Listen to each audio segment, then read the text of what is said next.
All right. So yesterday we had a little bit of a busy content day. A lot of people were sending me a lot of stuff. And one of the things that they sent me was the sniper wolf situation. Now, and then I finished the stream because I couldn't get to it, and I came back. I was bombarded in my Twitter and my Instagram with sniper wolf stuff and Keemstar. I don't really know what the. It's time for this video. Liberal teens versus conservative parents. Middle ground. You know what's interesting about this, though? Is that generally speaking, your parents are always going to be more conservative than you. Because conservatism, is that what you're saying? It shifts constantly. Something that will be, that's a progressive value now will be considered conservative in the future. Because we shift. It makes sense. That's what happens. And so these conservative parents they might have been progressive in the past, but like no longer progressive, right? So for instance, like back in the day, you might have been somebody that was like, yeah, I think that gay people and women should have equal rights. And then we get to that point. And then I don't know, whatever new value of like, hey, we should shift towards like socialism. Like, I don't like that, or like, I'm a UBI guy. I like universal basic income. And stuff like that. That's not really considered a progressive ideal anymore. I've been a UBI guy since 2016 when like I found out through Andrew Yang. That's considered like almost conservative now, like because it's palatable for a lot of people because they're like, oh, this is cool, So just wanted to throw that out there. Let's see what we got here. When you're young, you're not thinking. Are they teenagers? This looks like an adult. And everybody has made a bad choice. Oh, and because you maybe he's stressed out, you go change your gender because you want to try something new. Once you do it, you can't go back. The more you throw stuff at kids before they develop, that's indoctrination. Maybe. When Jubilee created Middle Ground, the intention was to uncover we're gonna have to watch more of that. for humanity and empathy shared among strangers with opposing beliefs. Cool. Whether your political beliefs are on the left or the right, we all exist within our own echo chambers. So for this episode, we partnered with Ground News and created a test that can analyze your news sources and show you their biases. The participants of this episode agreed to take the quiz and share their results. We encourage you to do the same. Oh. There's a quiz in the bio about how suspicious of a character you are from Among Us. What is it called? Take the quiz on your biases. Okay, get started. Which source are you most likely to watch or read? None of them. I don't read anything. Let's see. I really don't. None of this, honestly. I mean, maybe MSNBC. I feel like they're decent. NPR probably. Definitely OAN. I'm just kidding. This would be fucking insane. I have to choose 3. Maybe Fox News. Only like sometimes with like Christopher Wallace, although I think he's leaving, or Brett Barr. They're actually decent, but usually I won't. Like if I watch like the election, I'll watch them, I guess. Or maybe is ABC there? Because I watch them. I would watch them more than them. I would probably watch CBS over Fox, to be honest with you. I'll usually just watch Fox to kind of like meme on them. But I think I watch them on the. I don't watch a lot of stuff. I would usually stay away from Fox. I'm gonna put Fox in there just because I just try to be as honest as possible. But none of these other things I really look at. I do look at the Daily Wire just to make fun of them because I criticize them, and Breitbart, same thing. But I don't think that's what they mean when they mean like watch stuff. Which of these are you most likely to read or what? Oh, international? I don't fucking know. I have to pick 3? Do you think the average American knows any of these 3? What? I guess the Fox. I don't know. Huffington Post, no. Like, these are terrible. Like, what about the BBC News? I watch them. None of these are good. Oh, there we go. BBC News, definitely, for sure. Probably, I don't know what CBC is. I thought it was CBS. I mean, like the Wall Street Journal. I think these are terrible. CNN. I'll just put CNN, I guess. I don't really know any of these. Which headlines are the best captures the story? Twitter announces a policy expansion of removing private media posted on the platform. They announced the announcement stated, when we are notified by individuals depicted that they do not consent to having their private image or video shared, we will remove it. Interesting. Expanding private media, the post platform, the announcement saying, when we are notified by an individual depicted they did not consent to having their private image or video shared, we will remove it. I mean, Twitter bans posting pictures of private individuals against their wishes. In addition to, that's probably not bad. Twitter effectively bans all citizen journalism. Probably not. Twitter bans posting images of people without their consent. Exempts protests and sporting events. Twitter tightens rules, bans share. Okay, I'll probably go with this one. I like the more objective news titles. Florida Governor Ron DeSantis said that he has plans to sign legislation that would give unvaccinated police officers a $5,000 bonus to relocate to his state. What the fuck? He announced to abuse police officers from liberal cities. No, GOP Senator Ron DeSantis offers unvaccinated cops $5,000 to come and infect and serve. Yeah, maybe that one. Governor DeSantis offers bonuses to anti-vax cops to come and work in Florida. That's what I would probably say. Ron DeSantis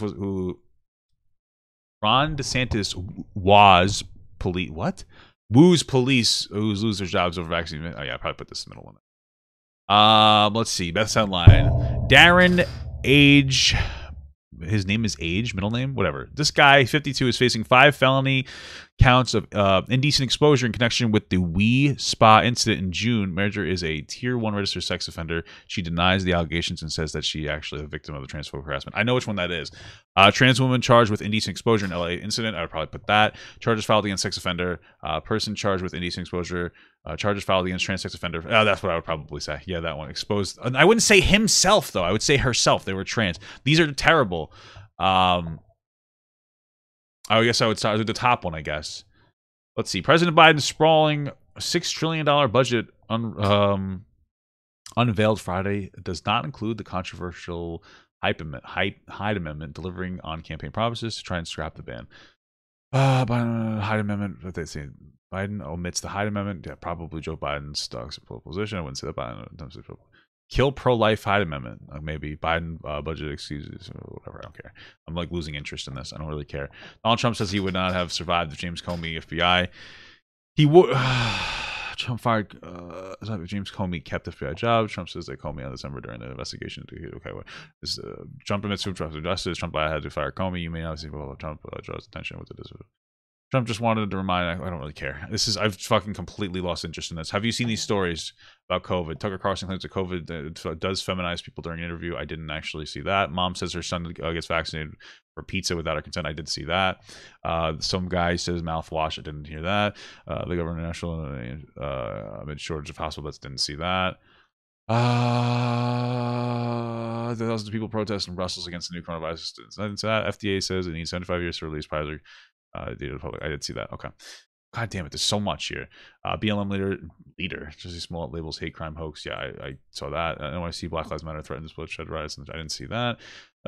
Teen driven by racial hatred targeted BLM leader. I didn't see that. Wrongful Massachusetts man is freed after 27 years. I don't know if I saw that. And Antifa members charged for allegedly attacks. I didn't see that. Colorado 15-month settlement for Elijah McCain over. I didn't see that. Have you seen the stories? Okay, NYC, you have legal non-citizens right to vote in local elections. Yeah, I live there. Well, in the city, but Biden over advisor admits immigration policy may have been driven in migrant surge. Yeah, probably. Well, I didn't. Yeah, I mean, it's possible. Pope declines stone hearts of indifference. So I didn't see that. Uncle or UNICEF warns me of disease. Didn't see that. Refugees sue for 150. Didn't see that. At least died crossing the Mexican border since. I think I saw that. Okay, cool. We're good. Finally, Jesus Christ. Bias score. I'm 57% left. You engaged with a lot of sources from a variety of perspectives. That's pretty cool. Center 14%. Factually score high or mixed. Okay. Most news sources are reliable in reporting, but some may be sensationalized. Blah blah blah blah blah blah. Bias score. The bias is blah blah. I don't care. Okay. So I'm a fucking progressive. Who cares? Let's go. Step forward if you agree with the prompt. Cancel culture is a good thing. Yeah. No, I don't think cancel culture is a good thing. I think the problem with deplatforming people for doing like a really bad thing isn't bad, but I wouldn't call that cancel culture. Cancel culture is the exaggerated form of that thing where you cancel people regardless of like anything that they do.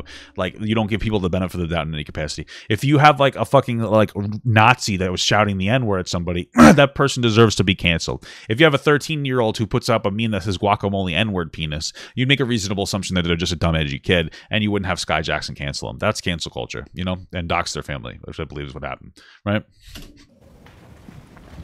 Like Gina Carano losing her job because she said something. She said something stupid. She compared like conservatives to Jews in the beginning, like in World War, like during the Holocaust, like in the beginning where they were being labeled. It was dumb, but it was not cancelable. She's just saying something ignorant, and you canceled her. All you did is cause people to take her side. We have the freedom to say what you want, but everyone else has the freedom to respond and cancel you if you say something that is racist, homophobic, transphobic, etc. Cancel culture is definitely good in the means of like deplatforming people who are spreading very hateful messages. What is your opinion on Trump being cancelled on Twitter? When you go onto Twitter, whatever, you check I accept the, guidelines, the community guidelines, I agree to follow them, and he didn't follow them, so Twitter has the right to. Yeah, I mean, I'm fine with him taking down Trump. I would ask, so, like, if it was a progressive person that was saying, like, crazy shit that was, like, anti-conservative, would you have the same perspective? Or would you be like, no, I agree with those messages? Because a lot of times cancel culture is very much rooted in what people think about particular things or what they feel about particular things rather than the objective fact about particular things. Take him off the app. People that might make the counter-argument that Twitter is biased and will only cancel right-wing politicians, that's not true at all. Twitter and other forms of social media have canceled left-wing activists. There is an equal balance on both sides. Sure, I would say, like, conservatives engage in it, too. Progressives are just a little more powerful when it comes to it. Like, Twitter is, like, a more progressive space. It's true. You brought up canceling him off Twitter. I'm sorry, I disagree. When the Taliban can use our social media, but an ex-president can't, there is something wrong with that. Did the Taliban violate community guidelines? It doesn't matter. I think it kind of. I don't think it matters either. Hey, did a terrorist organization violate the guidelines? No. Oh, well. I would say that I think Trump is a little bit better than the Taliban. Isn't that interesting? You go so far left, you hate conservatives so much that you don't even, like, yeah, you should get rid of the Taliban. Yeah, this group hates gay people and women. That's okay. Don't ban them. Trump likes gay people and women more than the Taliban. Did they also get banned? I don't know. But, like, the fact that they're defending it is weird. They're like, yeah, well, did they get banned? Technically? It's like, come on, chill out. it matters to Twitter what their community guidelines are. That's why they banned Trump, because Trump violated community guidelines. That's what every platform has, whether it be TikTok, YouTube, Instagram. The Taliban stones people because they're gay. If they've done that and they've posted videos of stoning gay people, I agree, they should be removed, and that is fundamentally wrong. No, Except the problem is they're smart enough to not do that. Well, then why wasn't Trump the smart enough to president do wasn't that? smart enough to not do that. This is like an insane conversation. Like, I'm fine with Trump being banned, but, like, they're literally defending a group of people who stone gay people. They're like, yeah, but they didn't do it publicly. They're not showing us. It's like, bro, you realize, like, right now you're not standing up for gay people. That you're literally being homophobic right now by not being like, yeah, Taliban shouldn't have a platform, because even if they're not showing us stoning gay people, they can still push propaganda on a media platform that hits the entire world. And since they don't like gay people, they can promote the message that gay people are bad. Crazy stuff. I guess. If I'm an American and I have to vote between this person and this person, I need equal access to both of them to decide what's right. Bro, you could be a Klansman, you can say you hate black people. That's not my job to police your language. I can't expect everybody to love me and think the way I think. All y'all think differently, that's totally dope. But the fact that you want somebody removed because they think differently, that could be you one day. Do you think freedom of speech is something that still exists in America? We do have aspects of freedom of speech. Like, you can't go into a movie theater and For the yell most fire. part, yeah. So obviously there are limits of freedom of speech. But they're picking and choosing who they're silencing and who they're letting talk. If people react negatively to what you say, it goes both ways. You can't just say that, oh, they can't. Oh, okay. Absolutely. America is becoming less and less safe.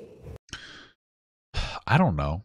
I mean, I think we're becoming more and more polarized. I don't know if we're becoming less safe. I think the problem is that we have access to so much media attention, and I have access to what people are doing across the world, that everything seems so fucking hysterical. It's like, oh my God, did you hear this bad thing happen? It's like, yeah, these bad things have always been happening. We just didn't have worldwide news sources, and we weren't reporting on them in that capacity. We're all very bubbled. So, like, back in the day, you're chilling in, like, fucking, I don't know, one city, and then, like, there's horrible things happening in another, but you're not really hearing about it. Now you hear about it. I think it has more to do with the media and, like, the wide access of the internet, rather than it has to do with how safe we actually are or aren't. I'll leave this to you guys. So I have a lot of friends that have been in the military for the last 20 years because they refused to get vaccinated. They told me that they would be dishonorably discharged or kicked out of the military. I just believe we're losing a lot of good servicemen with the current situation that we're in right now. I just don't care about that. So I'm not a huge fan of like vaccine mandates. I think you should get the vaccine. Like, you should get it. COVID sucks. You should get it. You should do your part. I don't think we should force people unless you're in the military. If you're in the military, do you know how many vaccinations military officers have to get? Why is COVID any real? Like, honestly, it makes sense. Do you think it's a good thing for our soldiers, if they're in the fucking line of duty, to, like, all of a sudden get a horrible COVID outbreak because they didn't want to get vaccinated, and that could turn the tide of any battle? That would be fucking preposterous. Police officers are down. Crime is up all over. When police aren't there, we're murdering each other at a really high rate. Police are in those neighborhoods because the homicide rate is high. Y'all can run around talking about police all you want, but I challenge any of these liberal kids to spend 2 weeks in the environment I grew up in, and I promise your perspective will change. The one advantage we have about being older, we've been through a threat or two. And our enemies, like China, the Communist Party in China, they're laughing at us. Russia's like, we don't need to do much. They're going to screw it up on their own. We need to. I feel like that none of that's true. Like, Russia literally was running misinformation campaign. Russian. I'm not even going to talk about the Russian collusion shit. But like Russia was running misinformation campaigns on Facebook to try to get people to like be divided. They were playing it from both sides too. Like I think they made a fake Black Lives Matter thing. I think I heard that on NPR. Like they were trying to force like divisiveness. They had like bots that were signal boosting a bunch of shit. They're not sitting back going, we don't have to do anything. They're literally actively engaging in our politics to try to make everything divisive. I don't think that they wanted Donald Trump. I think that they just want to cause a fucking like a stir. But to say that they're not like they're laugh, I don't know, maybe, but they're actively doing shit to us. China was just caught for like putting shit in our computers a while ago, and their response was like, "You do it to us too." You know what I mean? Like that's help of our younger people that haven't been through a threat before to realize a lot of what's going on is not good. My name is Mike. I'm 59 years old, and I'm a conservative parent. Growing up during the 1980s. That was a huge influence on me, and it formed my views, and the people that I was around is the reason why I'm a conservative parent. I think America should be more middle of the road and not be necessarily more liberal, and if anything, it should be a hint more on the conservative side, because we're going to watch our freedoms get extinguished or encroached if we don't guard those freedoms and make sure that all of our children have a chance to succeed. Can the disagree step forward?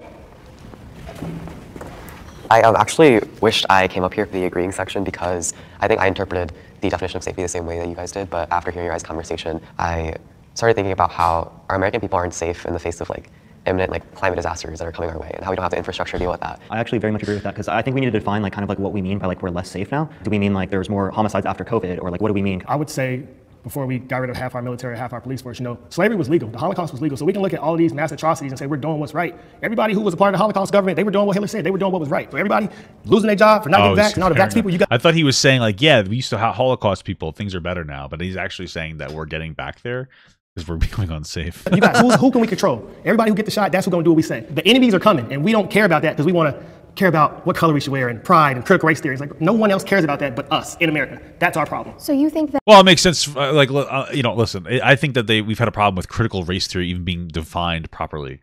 But I don't think it's a problem. We have conversations about critical race theory in America because we have like massive race issues in America. Like black people in other countries, they don't have the same issues as black people in America because they didn't, enslave them.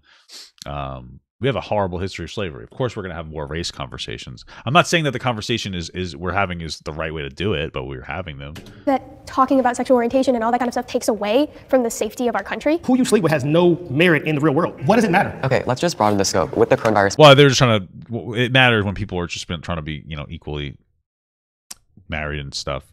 We still are having problems where like it's more accepted now, but like gay people still can't comfortably come out to their parents and whatnot in a lot of cases. So pandemic. Why did it take weeks for us as a country to mobilize together to fight the public health crisis that was already affecting the nation? It was a scam to get Donald Trump out of office. It's all fake. It's my opinion. I agree with you. I don't think that we could create, or the Democrats could create some international plan, getting all of these scientific communities outside of just the US and even international governments on their side for something that they're just trying to get Trump out of office. I feel like that's heavily ridiculous. Trump was a thorn that nobody saw coming, and they had to find a way to get him out of there. If there's no mail-in voting, 100% Trump is president right now, 100%. Yeah, because overwhelmingly mail-in ballots were to Biden. That's obvious. Like, exactly. That's not because mail-in ballots are fraudulent, because mail-in ballots are actually not fraudulent at all. This election Well, let's not say not fraudulent at all. I mean, there is a higher chance of them like being tampered with, but I think it's generally understood that despite the fact that there probably was fraudulent ballots, that it wasn't enough in any capacity to actually sway the election. Like that would be the general consensus. It's the safest election in recorded history. There's a lot of videos, so you see people with fake ballots. So that's here and there. I'm not. That's just hearsay from random people on TikTok. Are we really going to like take that as like empirical evidence? It's a personal opinion. My name is Parker. I'm 19 and I'm a liberal. My sisters and I have become a lot more liberal, a lot more left-leaning over time, while my parents have stayed a bit conservative. Before, when I was a conservative, I kind of just went off a lot of the indoctrination and propaganda that was spread to me when I was a kid. Bias score. What is the middle? Oh, okay. I grew up on the fact that, we shouldn't have increased taxes because taxes are just negatively affecting us. Personal responsibility isn't what a lot of the decisions people make in society is based on. It's mainly based upon their environments, how they're socialized by their parents, people around them, things like that. Sure. Yeah. My news source is more reliable than the other side's. I mean, I just don't know. News source. When I look at conservative news, I see a lot of conspiracies that I don't necessarily agree with. And so if everything comes from opinion... I think that Fox News is probably the most conspiracy-heavy news organization, least credible, generally. I think that Brett Barr and like Christopher Wallace are pretty good. Their actual news is decent. Their whatever you call it, entertainment news is horrible dog shit. I don't think CNN is better, but I don't think it's profoundly better. and just people developing their own ideas, it just doesn't seem reliable. Probably better off honestly watching like the BBC for American news. I feel like the only way we can get unbiased news is in order for news media organizations to stop prioritizing having really vivid headlines that might not necessarily be 100% accurate. I think that starts with putting people over profit. They want the biggest story or whatever, and they don't want to actually give the news that would be beneficial to our everyday average Americans. And I think that if we put a lot more focus on putting people first instead of the big news or the big story, we can change that aspect of society. I agree with you 100%. Like I say the civil rights movement is the civil rights entertainment industry because it's so profitable. Put a police shooting on TV, it's breaking news, every headline's on every social media, you're selling shirts, you're selling signs. That's so much more profitable than showing me and you shaking hands. The news media is literally capitalizing off the emotions of society. No matter how you feel about it, handle it in your privacy of your house. Why? Because if you can do it on camera, somebody's gonna make $1 off of it, and that's not fair to you. Well, I mean, more than anything else, when it comes to like BLM and shit, which is what he's talking about, the problem is that they don't really talk about it unless it's an election cycle. But you're going to hear about it more in like 2022, 2024, 2026, because like the midterm elections and whatnot.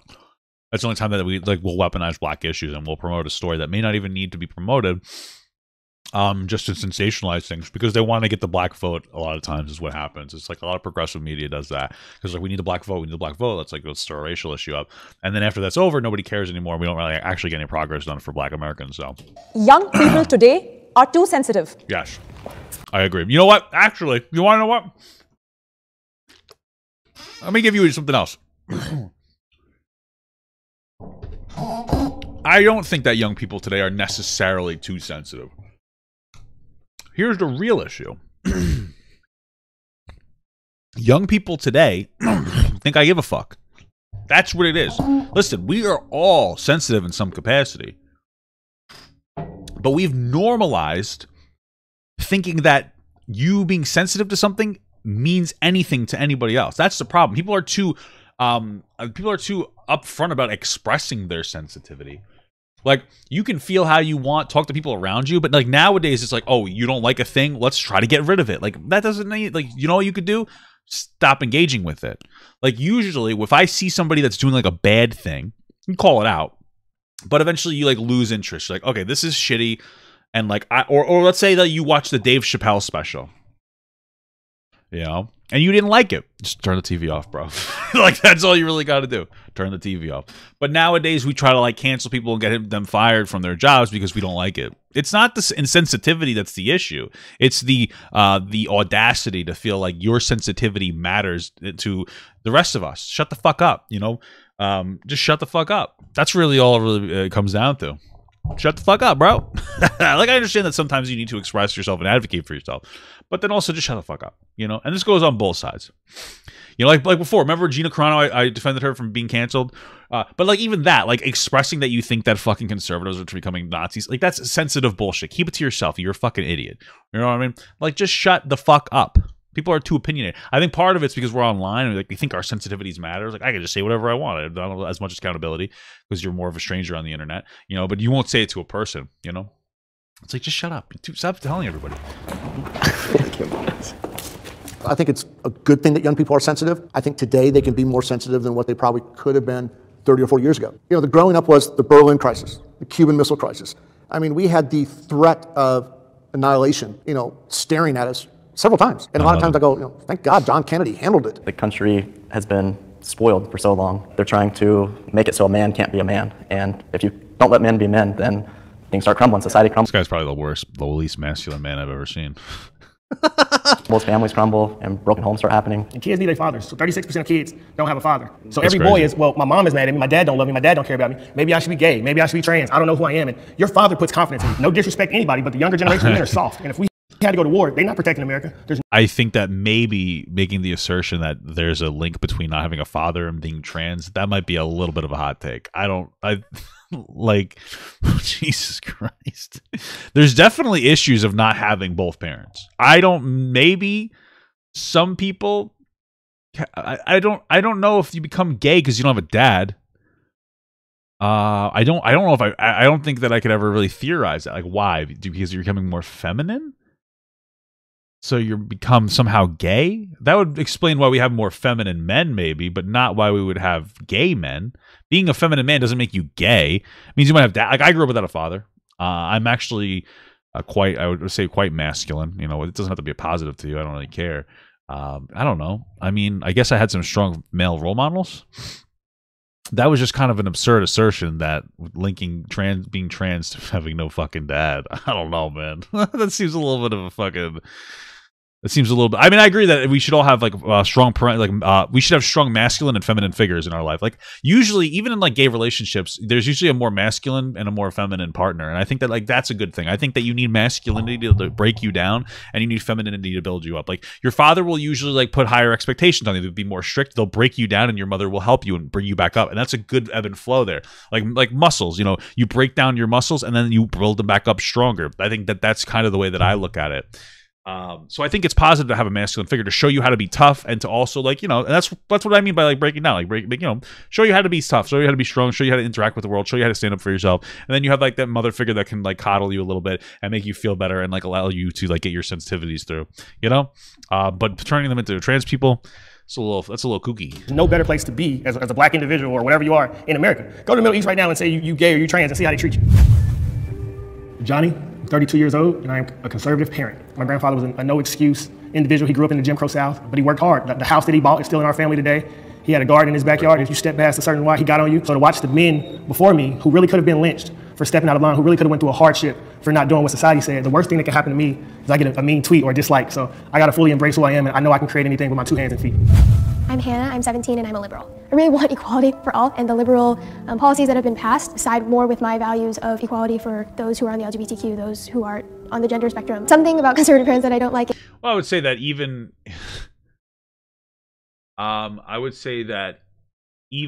with that conservative guy being a little bit out of his mind, like I think it's important to listen to his story.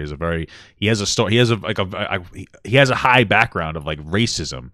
And he's telling us his story, saying like, "Hey, listen, like things aren't as bad as they used to." I'm not saying that their other perspectives don't matter, but like I think it's something to still listen to, you know, when it comes to sensitivity of things. Is whenever I come across them, they seem to be very rooted in their ways and not willing to listen to someone who's a teenager like me. They think more like, oh, because I'm older, I have more knowledge, which is not necessarily always the case. Yeah, but that's true. That definitely is true. But older people usually have life experience. It's something to think about. Can we have the disagreeer step forward? Ugh, broccoli. This idea that because men are being raised by women that they're weaker is, in my opinion, completely false. I don't know, man. I think that any child that's only raised by one parent is going to be weaker, generally speaking. And like also, I think that like you know, there can be my mom was actually a rather masculine woman. But most women are feminine. It's just the way it is. And most men are masculine. I don't think that too much of either one of those is a good thing to have on a child. You shouldn't have like, too much femininity, too much masculinity. You have to have a nice balance, you know, to raise your kid. Yeah, I don't see. I don't think that's unrealistic to make the assertion that kids are being weaker because they're only being raised by one parent. Yeah, maybe. I mean, women are generally more feminine, so sure. I guess I don't know if I'd call that weaker though. There's, you know, I guess I wouldn't call that weaker. I'd call it more feminine. I don't know. Maybe I'm sexist and I associate femininity with weakness to some degree. I don't know. Generation, it's not more sensitive. We're more aware of all these things. Being transgender and gay is not something that should be ashamed of or make you feel less in today's society. That's just why women are fighting for equality, because this idea that because they only have a mom, they're weaker, or because, you know, they're more sensitive. That's I never really heard of that. Completely false. And I would say in the environment that I grew up in, the teen pregnancies come from girls without fathers.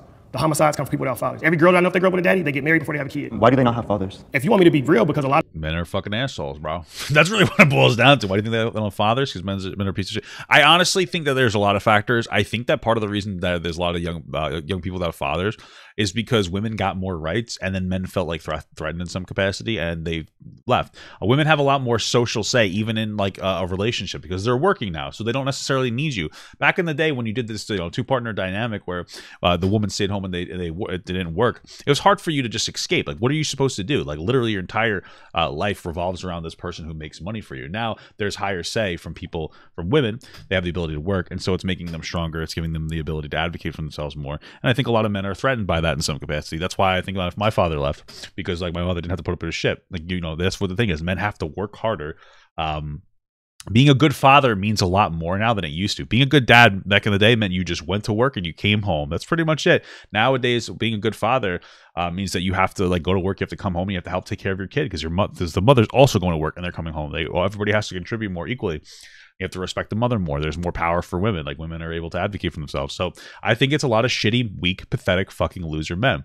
I think that's what my father is, a fucking pathetic loser. And then not only that, it's not even about the relationship together. Then the father will leave, and then they won't want to be in the mother's life, in the child's life. They just won't. And I understand that there is a bias in the court system against like fathers, but a lot of times they just give up and they stop caring.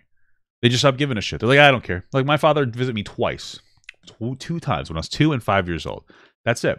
And that's the thing. That's not an uncommon experience. It's like they're bad husbands, but then they're also bad fathers. There's a huge issue there, and it's like a real thing. A lot of women make bad choices on the men they procreate with. If you make a bad choice, that's your responsibility. Every bad thing that I did in my life, it was when my daddy was in jail. When my dad was out and I had my dad's reassurance, I was a better person. I had one daughter that had to move across the country to get rid of a toxic relationship with somebody that was harming them. Why does the woman have to move across the country? Kill the guy. Because the man You're the is dad. being... You got to kill the guy. That's your responsibility. You got to kill the guy. I mean, you shouldn't. It's illegal, but... toxic. Why can't the man be taught, don't be toxic? Oh, I agree. Women nowadays have to deal with those kinds of relationships. The mother knows better, I would say, than the father about that. We're not more sensitive, there's just more opportunities for us to be sensitive. You can say like 15, 20 years ago, there weren't videos of black men being shot by police all over the internet. Now that that's there, people are more inclined to feel a certain way or take a stance on that topic. Do you think it would be more beneficial to show police also interacting with white guys? Because more white guys get killed than black guys by cops. If you look at the amount of white people and the amount of black people, there are going to be more white people killed because there are more white people in America. The percentage of black people that are being killed is higher than the percentage of white people. Well, just because you're pulled over doesn't mean you have to resist. I mean, they don't just kill you when they pull you over. It's all about based on how you perform as an individual. I've been pulled over and never had a bad interaction in my life. When I was rude, I got snatched out the car. Everything is a personal choice, and you can't take accountability for your life, and you will forever be a slave. That's not true. There are definitely issues on the side of policing. Black communities, majority black communities, majority POC communities are over-policed. There's larger patrols in black communities. There are police work longer hours in majority black communities. So there's an issue from the policing side as well. Yeah, man. So this is like a hard conversation to have. First and foremost, like, yeah, there's more policing in those communities because there's more crimes, so that they will react with more police. That doesn't necessarily mean that's probably not the best way to deal with that problem. There is like a higher chance for black men usually to resist than other people. That is part of the thing. It's just the reality of the world. Now, that could be stemming from police injustice. I wouldn't doubt it. Like historical, what is it called? Historical trauma is what you'd call something along that lines. There's obviously a deep-rooted issue. But like, yes, if you don't resist, you're probably going to have a better time. That doesn't remove profiling or like even implicit bias. I mean, I talk about this all the time now. People of the same race will perceive other people of this unfamiliar people of the same race as more human than unfamiliar people of a different race. So white people will see other white people that they don't know as more human than black people they don't know. Black people will see other black people as more human than white people. It's just kind of like the reality. And so a lot of things are leaking into this situation. It's very complicated. There tends to be more crime. A lot of it is a history of systemic racism. I don't think that like necessarily reducing police presence would be the best thing to do. I think that like, expansion of opportunity. UBI, baby. That's all I got to say from my perspective. But I think that it's not a good thing to sit there and just like, you have a black guy who's like, yeah, when I wouldn't resist, I had a better experience, telling you that, and you're like, no. I think that's kind of just babying about black people. When you just completely deny a black person saying like, you know what, part of the problem is that we resist arrest too much sometimes. That's a factor. It doesn't mean that there aren't racial injustices. Like, I would expect that to happen, man. It might be a harsh take. I would expect that to happen when you have issues between police officers and black Americans. Because you want to know what another issue too is that this is something we don't talk about. This is a huge problem that people never talk about, is a lot of times in these poorer communities, there isn't police representation from that community. That's a huge issue. You'll have police representation from another community, right? So what ends up happening is, this is going to take forever. So what ends up happening is like, let's say you have like this community here. This is a poor community, right? And then you have like other communities around this area that probably make more money. These are people that do better. What ends up happening is that because of like the crime and everything that's already going on in here, part of it is because of systemic racism or history of it. Your police officers aren't going to come from your own community. They're going to come from this. So there's going to be police officers from all these other communities that work here. And what ends up happening is they're going to take home, these people are having their taxes collected, and then they're paying police officers here and everywhere else a salary. And what happens is they take that money home and then they pay their property taxes in their area. They go shopping in their area. They buy cars in their area. They stimulate their economy. So you have police officers that are generally getting paid pretty decently, taking money from out of the poor communities, and they're bringing it back to their communities, and they're spending their money there. They're paying their property taxes here, and it's extracting wealth from these communities here. And it's just making that community worse, worse, and worse. And it's a big problem. And then you're not seeing any community representation from here for black people in the area, which is going to drive up tensions. Honestly, it's not an unreasonable assumption to say that if you have somebody within your community, there's going to be less tensions. You see somebody that's more of a familiar face, that's more represented in your community, it's going to be a better interaction overall. I would imagine so. And so there's a lot of deep-rooted issues in here that are going on. You know, it's very interesting. And I think bringing up the Michael Brown case is a very important thing to talk about, because, you know, Michael Brown charged a cop, he got shot. It was a justifiable shooting. That's what the DOJ report says. I agree with that. But people often don't look at the DOJ report and understand that there was something else in there. And what they said in there was that the constitutional rights, the First, Fourth, and 14th Amendment rights of people, Black Americans in those communities, were being violated. And part of the way that they were violating their constitutional rights, the First, Fourth, and 14th Amendments, was through over ticketing. It was a big deal. And so, like, if you're somebody who doesn't make a lot of money and you get a ticket, you're fucked. If you're somebody who makes a lot of money and you get a ticket, it doesn't really matter too much, right? Right? So, like, if I got a $100 ticket right now, it would suck, but not a big deal. If you only make $10 an hour and you get a $100 ticket, that's a lot. You make $400 a week after taxes, let's say $350, $100 of your money, like a quarter to a third of your money, gone. That's huge. You're fucked. Ticketing really is flat taxes for poor people, right? You see, like, rich entitled pieces of shit, they're like, oh, I got a $200 ticket, I don't care, right? It's a big problem. I think that we need to come up with better solutions to even ticketing. Would probably have if we can figure out a better way to do things other than ticketing people, and especially in poor communities, we probably could solve a lot of problems. I honestly think. You know, obviously there needs to be punishment. You shouldn't be doing a bad thing, but, like, maybe you get your first one off or something. I don't really know. I don't know the specific solution, but you understand my point. Politics has damaged my relationship with a loved one. I don't think for me personally, but I have a couple people in my family who fucking hate each other. Well, I guess that, like, don't really talk to each other. Yeah. I'm sure you can relate to this as well, but yeah, and then, like, they have ticketing quotas. They say that they don't, but they have ticketing quotas. I know that, and I have, you know. In the Asian community, there's a lot of anti-blackness. So with the advent of the Black Lives Matter movement this past year, and in the Black community, there's a lot of anti-Asian rhetoric as well. It goes both ways. Just letting you know. Conversations with my parents was really difficult, especially around the nuances of racial justice. A lot of people don't like Black Americans. I'm not agreeing with it, but it's actually fucked up, because even you could say non-native Black Americans, you know, they come, like, now from Africa or, you know, whatever, they tend to dislike native Black Americans, like Black Americans that are descendants of slaves. There's a lot of people don't like Black people. It's pretty fucked up. Even where I used to work, all the Hispanic people, they really weren't a fan of Black people.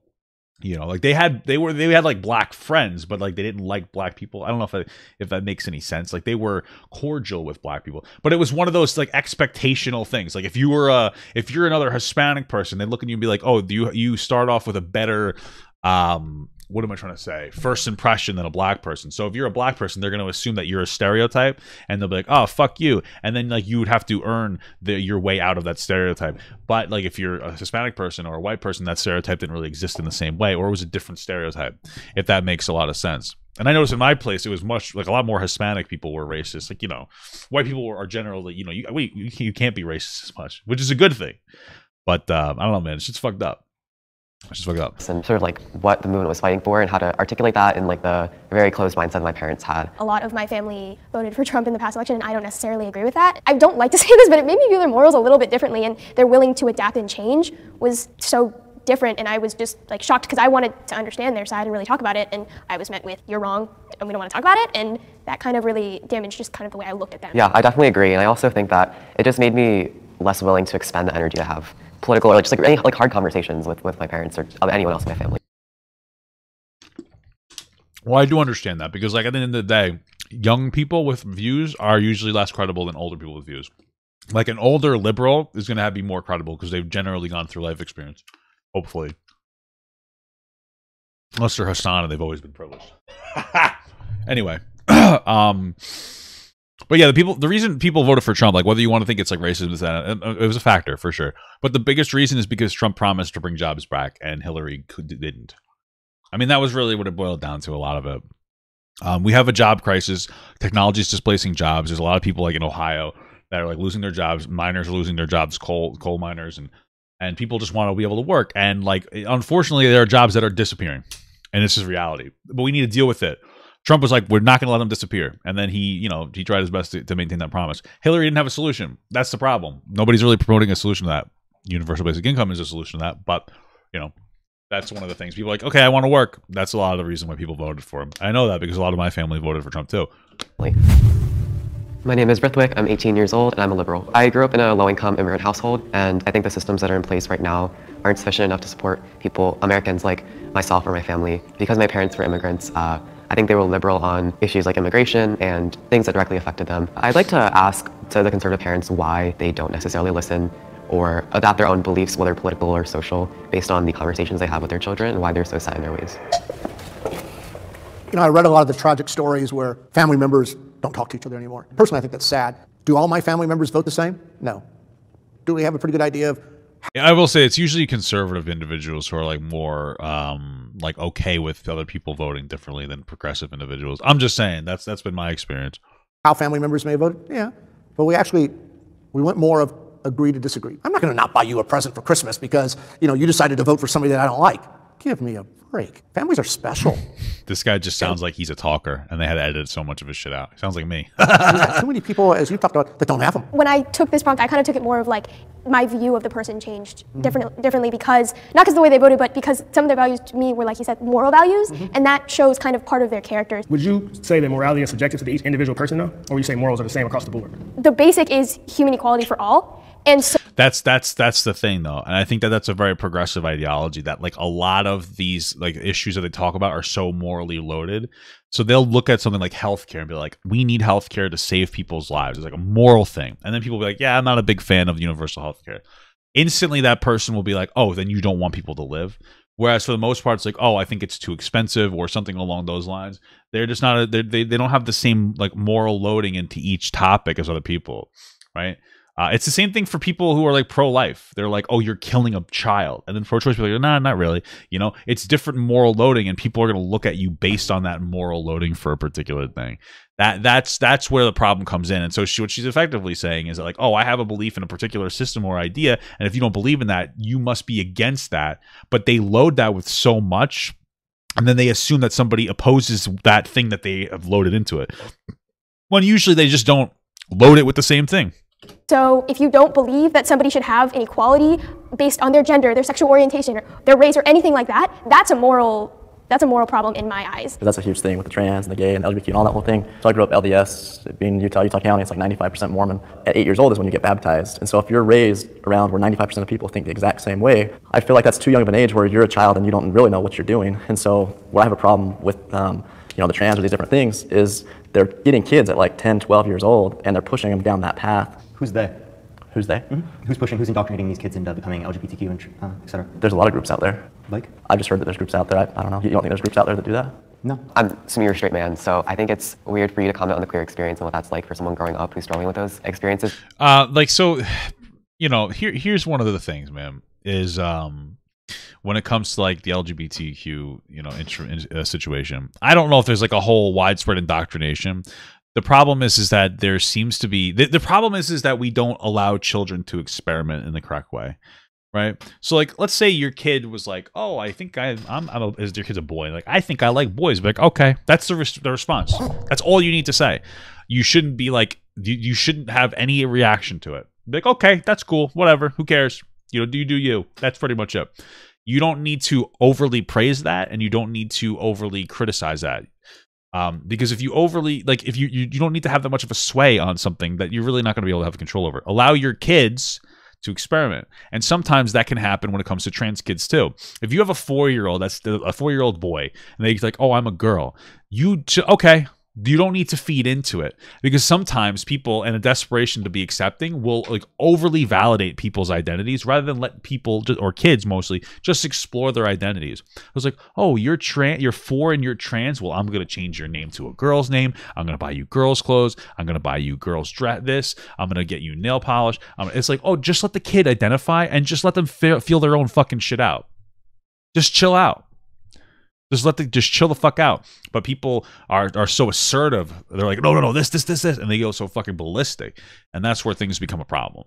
That's the problem. And so it's this social pressure for a lot of parents to want to be accepting and to want to be woke, for lack of a better term. And then they end up having a negative impact because they're just not letting their kids just experience life. That's what it is. The way you're describing it as indoctrination, people who are figuring out their sexualities and their queer identities aren't necessarily going to ascribe to the first labels that are put before them. If I'm not mistaken, the brain isn't fully developed until you're 25 years old, correct? Yeah, correct. So I know how I used to think at 16, man. I know how I used to think at 21. Man, I'm not against kids doing whatever they want. It's just the older you get, you change. I got my first tattoo at 15. I'm covered now. If I was a little older, I probably would have waited. When you're young, you're not thinking. And everybody has made a bad choice. And because you're stressed out, you go change your gender. Because you want to try something new, once you do it, you can't go back. The more you throw stuff at kids before they develop, that's indoctrination because you're trying to get them while they're not fully cognitive to know what's going on. The older you get, the more conservative you become. Yes. That really is like kind of that's more of that's just the truth. You don't necessarily become more conservative, but we talked about this at the beginning. The way you feel, that idea becomes more conservative. I've got to go the other way. I don't know. You know, that's what it is. Like you'll have I have an idea that the society should operate in this capacity. That's progressive when you're 18, but you'll generally maintain that same thought process. And now you're fucking 40 and you're like, oh, I still believe this thing. Well, now that thing is considered more conservative. When I got older and I had kids and I had a family, I actually started reading policies. Everything about me changed when I became a father because I had a reason to. And I'm sure you would agree with that. Yeah. As I've gotten older and the environment we're in right now, I feel like they're trying to cancel the Constitution. They're trying to cancel Christianity. I mean, most teenagers are liberal. I was liberal when I was teen. It's fun. Culture is liberal. So and when you're younger, you're going to be a part of culture. Right. When you're older, you're trying to raise your family. You don't have time to care about what LeBron James said or who did that. Just when you mature, you value what's around you. My name's Sean. I'm 36 years old, and I'm a conservative parent. My dad's kind of my idol. I've seen him basically build a very successful life and seen how simple he's lived his life through prayer and through just basic conservative principles. Being raised up LDS or Mormon, I saw a lot of just judgment, and so I don't necessarily believe that you have to be in a religion, but I do believe in prayer. I've been all across the board as far as the way my life has gone. And this guy might be gay and suppressing it. I'm just saying. At my happiest times, I've lived by conservative values. Building off of what you're saying about like teenagers, we're a different generation, and so we view the world differently, and I think that's probably why you've seen more teenagers be liberal, because we just view the world that way, but I don't think it has anything to do with my generation. It does have everything to do with age, like 100%, yeah. I think that like part of it is the way that you feel. I also think that people tend to get a bit more conservative as they enter the workforce. They have to experience life. I think that is one thing that's really associated with progressivism is idealistic perspectives, which aren't bad necessarily. But like if you get into the real world, you can attune your perspective to the real world in a better capacity, right? So like if you're somebody who believes we need a violent fucking revolution and overthrow the government, and you're a communist, you might work into the workforce and go like, oh, that's kind of impractical. But I'm more for these particular measures within our system to change it for the better. That you have a more realistic perspective, and I think it tends to go more conservative leaning because a lot of times people are very idealistic. Like it's like we got to end world hunger, we should do this, and they sound great, but then once you fucking go into the real world and you realize that money is limited, you go like, okay, you know what? Like for me, I'm a UBI guy. That's pretty progressive because I think it makes sense, the most sense of anything else. Right. So like ideally, it would be great if everybody knew there was no more homelessness or poorness and money wasn't a concept, this and that. I just don't see it practically happening, and not in my lifetime. So I'm more for like the next step. I'm much more reserved in my perspective because I think it's more pragmatic. That's really what it boils down to.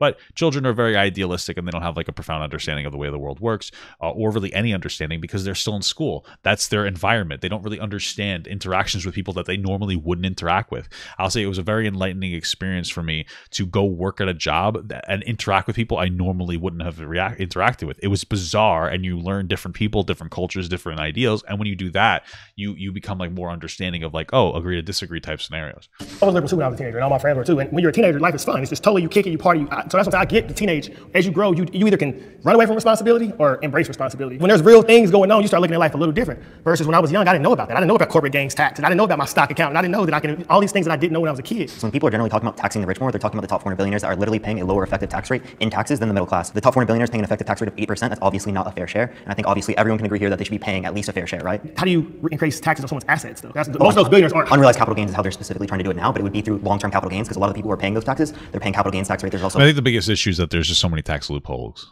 That's it.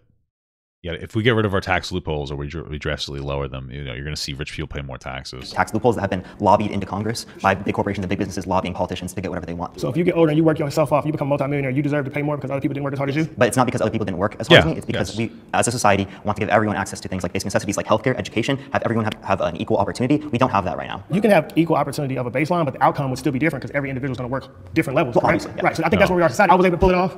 I graduated high school with 1.9 GPA. I don't have a college degree. So the only limits are the limits you place on yourself. That's just my perspective. America is the Yeah, best. it's usually the guys who are able to do it. Like they pick themselves up by their bootstraps. They work hard and they're able to get through their shit. Though those are the people that are the most critical of like shit like this. Isn't that crazy? You know, I get it though because they struggle the most. So they're like, I don't give a fuck. I struggled and I got my shit together. Get your shit together. You know what I mean? Country in the world. I think this. If you tax the rich more, is that considered fair taxing? Yeah, absolutely. So here's the thing: I don't really care how rich people are, but I care how poor people are. So we have a lot of poor people. I don't think that we have a great access to opportunity for everybody. Here's the thing: we have to understand and look at money less as like a number value and more as like relatively, right? So there was a study done. It was a while ago, so the number's probably higher. But basically, once you hit a certain amount of threshold, I think in the United States, like 80,000 per household, you're not going to have an increased quality of life for making more money. Obviously, that's going to be higher and more progressive spaces, but in less progressive spaces, it's going to be different. Sorry, I got thrown off. I was listening to my wife. I don't know if she was crying or she was happy, and I realized I got her a Squishmallow in the mail, so she's probably happy.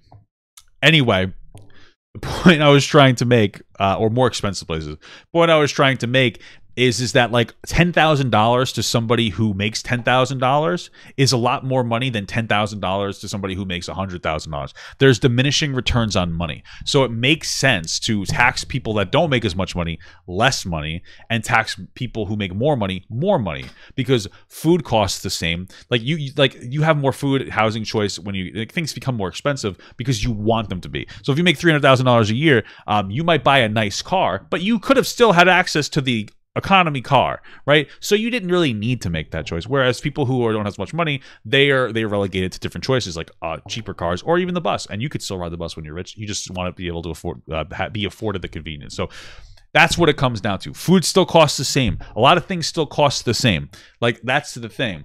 So you would tax poor people less money because they don't have the money to even meet they don't have the same amount of money to meet their basic needs. So that's why it's fairer for richer people to pay more money because the value of the dollar changes when it comes down to it, you know? That doesn't mean you tax them all their money, but it means that like you can tax them a fair amount of their money. It's not that big of a deal. If I was making $1 million a year and you taxed me 50%, I would be annoyed, but it doesn't actually hurt me. That's the reality of the situation. And then if I went bankrupt and I had to go on to social welfare programs, I still have access to that. In general, that's what it's all about, you know? Despite all of our challenges and problems, when you look at all the other countries... Oh, wait, what do we miss? You place on yourself. That's just my perspective. America is the best country in the world. Hell yeah, brother. America is the #1 greatest country in the whole world. I love America. I think it's amazing. We're flawed. I think it's incredible. I think it is the greatest country in the world. I know it's not the best country. I know that like when you look at observable metrics like quality of life and stuff, it's not the greatest country in the world. But I really do love America, and my pride in America drives me to want to make it better. I think the greatest thing I like about America is we're such a very culturally diverse country with so many problems, and we're making it work. That's what I love about America so much in general. I'm taking a lot of pride in the melting pot theory. So that's my thing. That's why I love this country. I think it's the greatest country in the world. I think despite all of our challenges and problems, when you look at all the other countries of the world. And also we have guns. We got fucking guns, baby. Everybody is still trying to come here. The way I can talk out loud, the way I can feel myself, the way I can express myself fully as an individual. It ain't many places black men can go do that outside of America. 3 years ago, when I got into the court systems and the different rights taken away from me and government control and government power, and so when you have that stuff stripped away from you and you realize most other countries don't have the freedom that America has. America has been the greatest country ever, and I think it will continue because of a lot of people that stand up for the right thing. And we basically subsidize every other country anyway. We give them tons of money, so fuck you. If you live in like France, like, oh, we have better quality of life. You know why? Because we give you money, bitch. I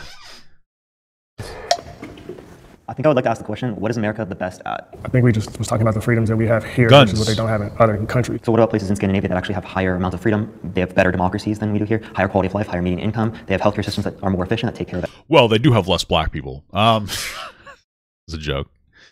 That's the thing, though. And like we point to Scandinavian countries that are doing really well, which makes sense. Part of it is because, you know, we do give money to other countries. We pay a lot.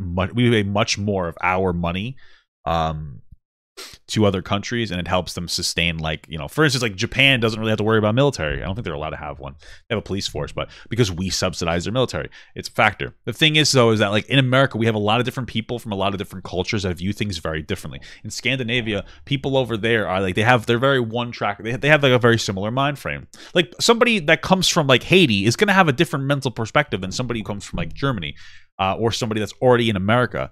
And so we have problems, and the reason that we have these problems is because we have different mindsets on how to solve these problems, right? They have a lot of really robust welfare programs in those countries, and they all have a similar like mindset on how like to use those particular welfare programs. Here we don't have the same thing. We're also very diverse. It goes from state to state. There's a lot of different unique problems. There's a lot of different things. That's why I'm a UBI guy. I believe in like a very simple solution to give everybody, they have the ability to do what they want or need to do with their money.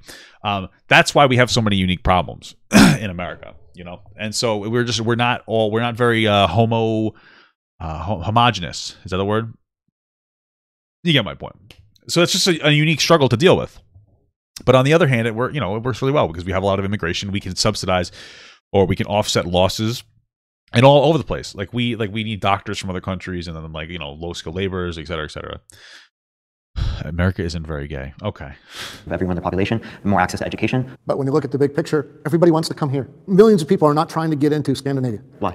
Because we have more opportunity. There's more access to this country as well than any other place in the world. We don't even make the top 25 in women equality. But we have a better opportunity to do something about it compared to other countries. And I would love it for Europe to open their borders the way we have and see if you can get people from other parts of the world to do mass migration to Europe. But then they might actually do that. I think it's more that we actually do open our borders, you know? I was going to mention Scandinavian countries as well, but I think it's also important to address that Scandinavian countries are very like homogenous, like racially, socioeconomically. They don't face the same geographic diversity that we have. We were mentioning with the fact that we have the opportunity to write with like women inequality, like why is that not happening? It's because the way our democracy is set up, our Congress is literally in a gridlock right now, as it has been for so many past sessions of Congress. We aren't getting anything productive done. The opportunity we have here is incredible, and I'm very happy that I live here and not somewhere else, but we are so focused on, oh, America is the best, that we don't look at these other countries and say, why are all those people so happy, and what is that, and how can we incorporate that into our society? And also, like, I think diversity is good. I think diversity of thought and diversity of opinion is super helpful.